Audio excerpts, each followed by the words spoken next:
When I was a kid, the disaster we worried about most was a nuclear war. That's why we had a barrel like this down in our basement, filled with cans of food and water.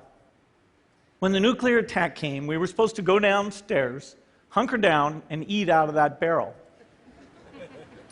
Today, the greatest risk of global catastrophe doesn't look like this. Instead, it looks like this.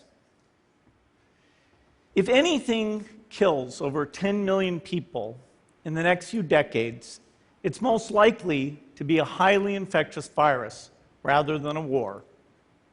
Not missiles, but microbes. Now, part of the reason for this is that we have invested a huge amount in nuclear deterrence, but we've actually invested very little in a system to stop an epidemic. We're not ready for the next epidemic. Let's look at Ebola. I'm sure all of you read about it in the newspaper. Lots of tough challenges. I followed it carefully through the case analysis tools we use to track polio eradication. And as you look at what went on, the problem wasn't that there was a system that didn't work well enough. The problem was that we didn't have a system at all.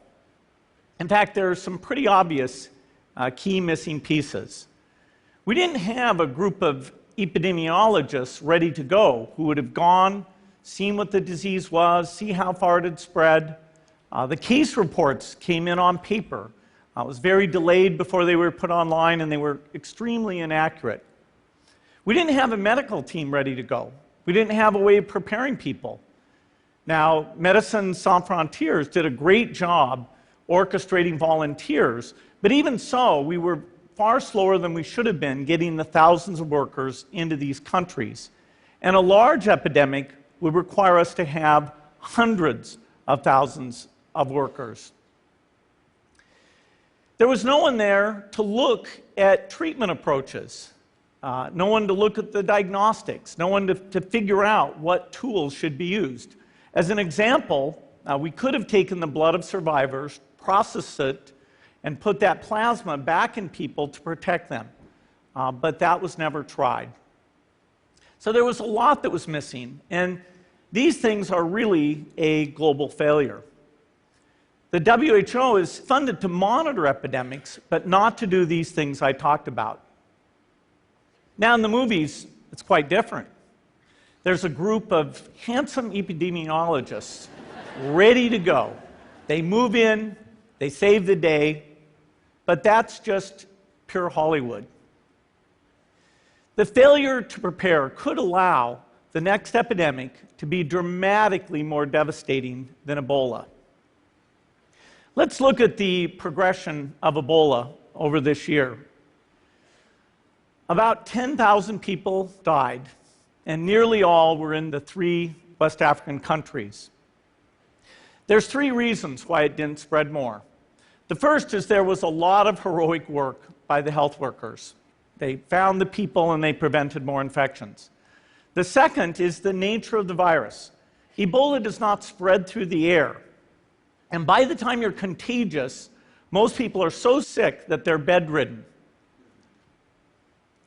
Third, it didn't get into many urban areas, and that was just luck. If it had gotten into a lot more urban areas, the case numbers would have been much larger. So next time, we might not be so lucky. You can have a virus where people feel well enough while they're infectious that they get on a plane or they go to a market. The source of the virus could be a natural epidemic like Ebola, or it could be bioterrorism.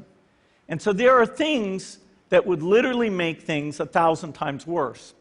In fact, let's look at a model of a virus spread through the air like the Spanish flu back in 1918. So here's what would happen. It would spread throughout the world very, very quickly. And you can see there's over 30 million people die from that epidemic. So this is a serious problem. We should be concerned. But in fact, we can build a really good response system. We have the benefits of all the science and technology that we talk about here. We've got cell phones to get information from the public and get information out to them. We have satellite maps where we can see where people are and where they're moving. We have advances in biology that should dramatically change the turnaround time to look at a pathogen and be able to make drugs and vaccines that fit for that pathogen. So we can have tools, but those tools need to be put into an overall global health system, and we need preparedness. The best lessons, I think, on how to get prepared are, again, what we do for war. For soldiers, we have full-time waiting to go. We have reserves that can scale us up to large numbers. NATO has a mobile unit that can deploy very rapidly. NATO does a lot of war games to check, are people well trained? Do they understand about fuel and logistics and the same radio frequencies? So they are absolutely ready to go. So those are the kinds of things we need to deal with an epidemic. What are the key pieces? First is we need strong health systems in poor countries. That's where mothers can give birth safely, kids can get all their vaccines, but also where we'll see the outbreak very early on. We need a medical reserve corps, lots of people who've got the training and background who are ready to go with the expertise.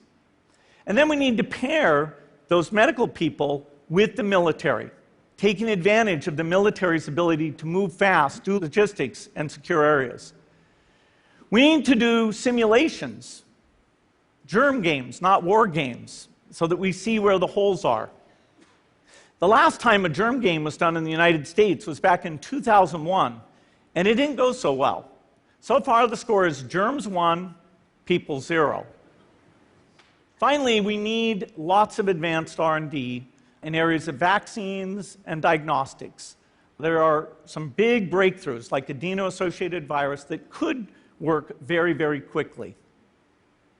Now, I don't have an exact budget for what this would cost, but I'm quite sure it's very modest compared to the potential harm.